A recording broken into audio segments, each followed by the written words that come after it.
Olá, galera! Espero que todos estejam bem. Vamos dar um breve resumo sobre a instalação do NVR e câmeras da marca Dava.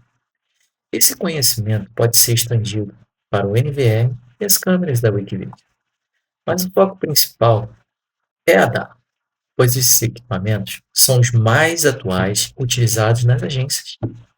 Reforço a ideia de ser um guia prático e um grande atrativo para aprimorar o melhor entendimento do assunto. Este título indicado é exatamente o que vamos abordar. Em resumo, a imagem mostra um passo a passo completo para configurar o endereço IP estático em um computador Windows. Isso é uma tarefa comum para gerenciar redes locais, conectar-se a equipamentos específicos como NVRs, câmeras ou servidores, ou resolver problemas de conectividade. Em relação às configurações iniciais, normalmente utilizamos o notebook e enfatizo que o RAND configurado no adaptador de rede do notebook deve ser o mesmo configurado, já que por padrão de fábrica no NVR, ele já inicia com o IP 10.1.1.1 e as câmeras automaticamente elas começam com 10.1.1.65 e daí por diante. Conforme você for instalando, a segunda câmera ela vai incrementar, ou seja, no final do IP 65, ela vai para 66 e daí por diante. Isso é de uma grande sacada. Em resumo, as imagens elas mostram um passo a passo completo para configurar o endereço IP no computador. Essa é uma tarefa comum para gerenciar as redes e conectar equipamentos específicos, como NVRs, câmeras, e resolver problemas específicos de conectividade. Essa tela é importante porque é onde configuramos o IP do servidor, que é o P5. É a partir dessa configuração realizada corretamente, o NVR consegue se comunicar com este servidor ou os componentes principais. A etapa de planejamento é crucial para evitar problemas futuros. Destaco a importância de verificar o hardware e, principalmente, planejar o endereçamento IP para manter a rede organizada e funcional. Essa etapa é importante, onde vem configuração de fábrica.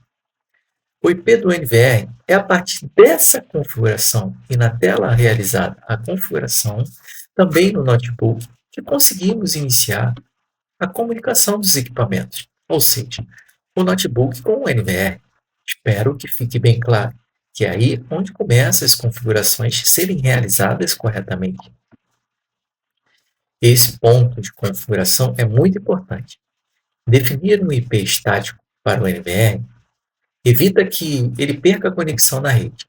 O que poderia ocorrer se o IP fosse atribuído via DHCP e mudasse dinamicamente? Nessa tela de configuração, devemos inserir a subrede ou VLAN de segurança, normalmente passado pelo CMS ou pela DTEC. Faça a instalação correta, conforme o POP, inserindo a autenticação do protocolo de segurança. Como ele funciona 802.1x em um NVR da a autenticação. O NVR ele tenta conectar-se à rede. Requisição de autenticação. O dispositivo envia uma requisição para o servidor de autenticação, que pode ser um serviço. A verificação. O serviço verifica as credenciais, nome, usuário e senha do dispositivo. Acesso concedido ou negado. Se as credenciais forem válidas, o acesso à rede é concedido. Caso contrário, é negado. Para que ele é utilizado? A segurança. Controla quais dispositivos podem acessar a rede e aos recursos do NVR. A gestão. Permite um controle mais rigoroso sobre os dispositivos conectados à rede. A autenticação garante que apenas dispositivos autorizados se conectem. Seus requisitos. Servidor de autenticação. É necessário ter um servidor de autenticação na rede para verificar as credenciais. As credenciais. Os dispositivos precisam de credenciais válidas, nome do usuário e senha, para se autenticarem. O principal benefício do PoE no NVR é a simplicidade dessa conexão. Destaco que a maioria dos NVRs da ativam as câmeras automaticamente ao detectá-las, tornando o processo muito rápido. O NVR ativa as câmeras automaticamente ao detectá-las, tornando o processo muito rápido. A importância de definir também uma senha segura é de primordial importância e devemos entender como equipamentos fazem o sincronismo corretamente. O range de IP, conforme eu mencionei, tem que ser o mesmo, mudando o último octeto das câmeras. Elas automaticamente sincronizam o login e a senha definidos no NVR, e as câmeras também passam a utilizar a mesma autenticação já configuradas no NVR. Uma observação: se não der certo a importação, nós normalmente utilizamos o Config Tools para que venhamos configurar essas câmeras no mesmo range e definir o mesmo login e senha. Porque se tiver uma dessas informações que eu acabei de explicar e elas forem diferentes, as câmeras não serão visualizadas do NVR. Embora o NVR com o PoE simplifique o processo, o Config Tools é uma ferramenta poderosa e essencial para qualquer instalador. Sua função é útil, principalmente para a resolução de problemas ou para uma configuração mais avançada. Esse slide é sobre o acabamento da instalação. Destaco a importância de testar o sistema por completo. Abordo a configuração da gravação e visualização remota, que são funcionalidades que agregam muito valor para o usuário final. Recomendo, com o uso do Config Tools, seja utilizado esse gerenciador para que exista, no caso, conflitos, ou seja, outras câmeras já existentes instaladas no NVR com o mesmo IP. É um problema muito comum.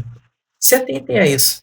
Muitas das vezes, o técnico de campo ele fica perdido por não perceber essa situação. Não consegue visualizar no NVR as imagens das câmeras.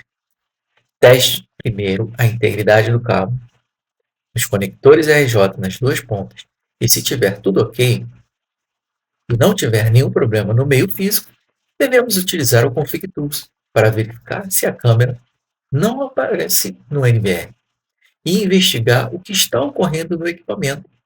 E 90% dos problemas está em conflitos de IP, endereço IP diferente e autenticação. Após a conclusão de toda a instalação, vamos cadastrar os equipamentos do SIL, as câmeras e NVRs. Devemos seguir uma primeira etapa, que é a validação das imagens para serem importadas pelo CMS no servidor PC.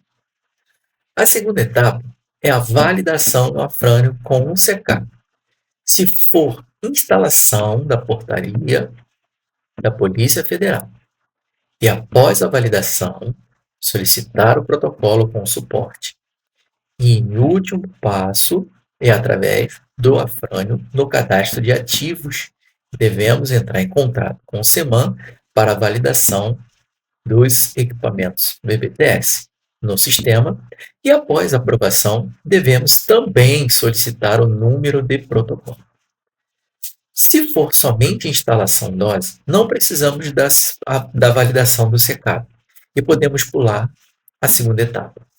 Espero que tenham ajudado a todos. Um grande abraço. Fiquem com Deus.